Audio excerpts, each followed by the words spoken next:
Нигер — это страна, которая не знает покоя. Все ее жители работают как пчелы в улье, как взрослые, так и дети, как мужчины, так и женщины. На кусок хлеба здесь зарабатывают тяжелым изнурительным трудом, который требует больших усилий. Но вся эта работа и шум прекращаются, как только начинают звучать слова азана.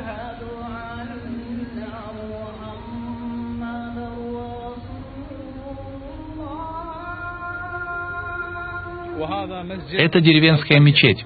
И что прекрасно, это то, что жители Нигера очень прилежны в совершении намаза. Удивительно, просто удивительно. Но в Нигере, если человек не молится, то он не существует. Все здесь совершают намаз, и все мечети, хвала Аллаху Всевышнему, переполнены.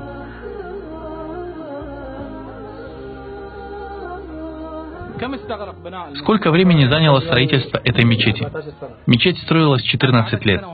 Мечеть строилась 14 лет? Да, потому что не было денег. И они строили по чуть-чуть. Маша Аллах. В каком году они начали строительство мечети? В 2002. Пречист Аллах. Их любовь к исламу и к мечетям настолько велика, что они построили эту мечеть из кирпича, в то время как свои дома строят из глины. И это единственное здание в деревне, построенное из кирпича. Больше всего меня порадовало в людях Нигера их прилежность в религии и вероубеждении, а также их прилежность в обязательности совершения намаза.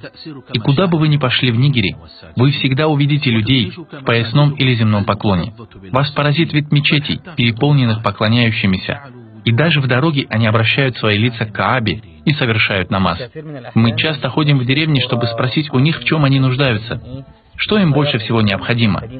Первое, о чем они просят, это мечеть. Даже если они находятся в очень тяжелом положении, все равно прежде всего они просят мечеть.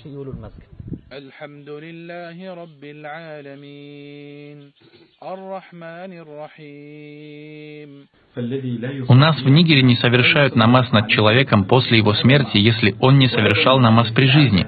И это известно всем. Также у нас принято, что когда человек умирает, у него должен быть свидетель, имам, который совершает намазы в мечети. А также где бы ты ни был, куда бы ты ни пришел, в город, в деревню или в поселение, первое, что ты должен сделать, это познакомиться с имамом. Это стены мечети, и в этой мечети совершают пятничный намаз. Это вход в мечеть.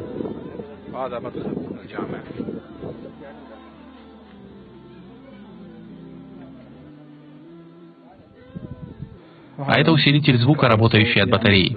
Любой человек в Нигере, который идет из одного места в другое, должен иметь при себе вот такой кувшин. Для того, чтобы когда наступит время молитвы, где бы он ни находился, он мог совершить омовение.